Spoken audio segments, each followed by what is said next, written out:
Don't call it a comeback. LL Cool J is hip-hop royalty.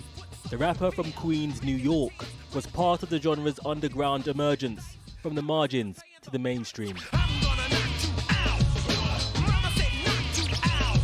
Now, after 40 years in hip-hop, he is back with new work. Do you remember first time you heard the legend in leather? The Force is LL Cool J's 14th studio album. LL, 40 years, hits on hits on hits. What's the secret? You gotta love it. You gotta care. I feel like, I'm doing the thing that I was born to do. It goes back to something that, may he rest in peace, Quincy Jones always told me, which is science and soul. You know what I'm saying? Like, the soul is the imagination, the creativity, the fun. When you pick your shirt, my jacket, we moving around. The science is like how it was designed, how it was created, how it was sewn, so it's a combination of both of those things and being true to that. And then it's also, to me, especially in hip hop, country, folk, hip hop, these are genres where elitism doesn't work. It's an art form that's for the people. You know what I mean? So when I made The Force, I had a real purpose and a real mission, you know what I'm saying? To create something that, was fun and relatable to real people. Like, you know what I'm saying?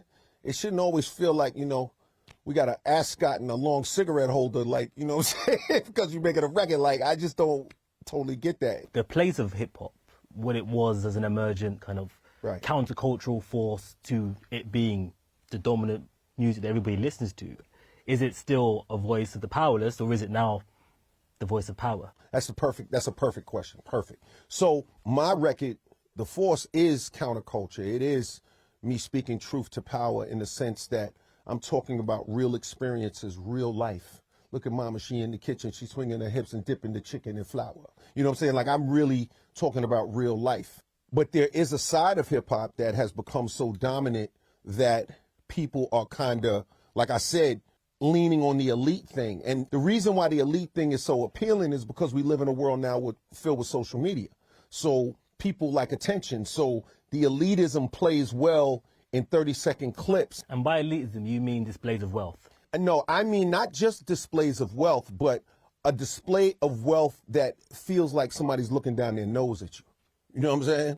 It's not that we all want to get money. Don't get me wrong, because I'm from the West, man. I want to get paper. Don't get me wrong. I'm about the bag. I'm just saying that when I listen to Bob Marley's music, I don't care how much money he had.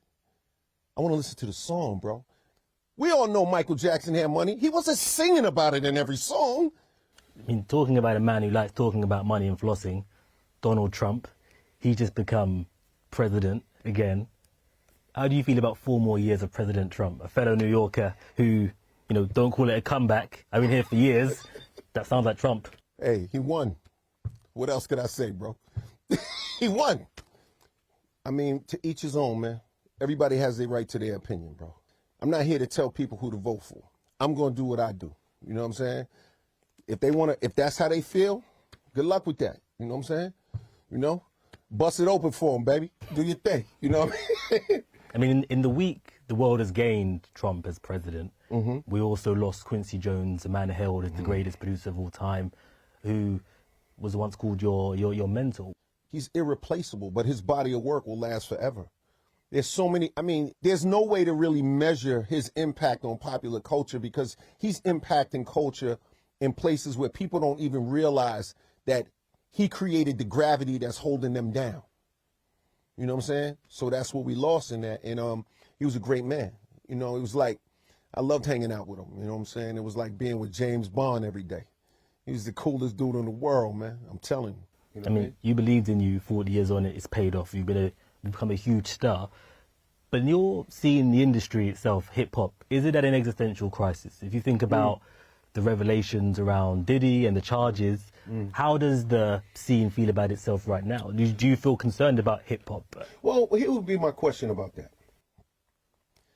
Every person who's ever got in any sort of trouble had some sort of profession. So what does that say about those professions? So you don't think that Diddy charges relate to hip-hop and the culture, particularly around women? I understand what you're saying, and, but just because there appears to be a correlation doesn't make it so. We have to kind of total line when it comes to fantasy versus reality. So what do I mean by that? Yeah, what is the fantasy? So the fantasy could be a song that has all of these outrageous, outlandish claims in it. That doesn't mean it's real. That doesn't mean that you're going to take that song and bring it to life. Now, here's the question. If one person brings that song to life, does that mean that everybody who ever made a song that's outlandish and outrageous also brings theirs to life? No. But it's not just Diddy. You know, Russell Simmons, and then we also have... What about... Okay, so my question would be, what about people who weren't in hip-hop then? You see what I'm saying? That's why I'm saying we got to be careful with the correlation, because a lot of people get in trouble every day, B. A lot of people. Athletes, construction workers, mailmen, postal workers. Sure. And if there was an issue in, you know, journalism or our industry, we will be looking internally and thinking, how do we have a problem in our industry? Do you think that conversation is happening in hip-hop? You know, I think that's a very complicated question, because if you have 100 people in the industry, if 15 people are doing something crazy, is that a problem with the industry? Yes. It is if the 85 protect them. Yeah, but that's the question. What if the 80, we don't know if people are being protected or not. You can never know. You really will never know that. That's an answer. You can assume it, but that would just be cynical. Does hip hop have a problem? Absolutely. But so does the whole world, right? And so my thing is that the only way, the one thing you know for sure is that when you hear that statement, be the change you want to see, that's what you really can control. So, okay, if hip hop is a problem, well, I'm not going to be the part of the problem. If the world has a problem, well, I'm not going to be part of the problem. You dig what I'm saying? LL, thank you very much for your contribution and the hits. Appreciate you, bro. Love.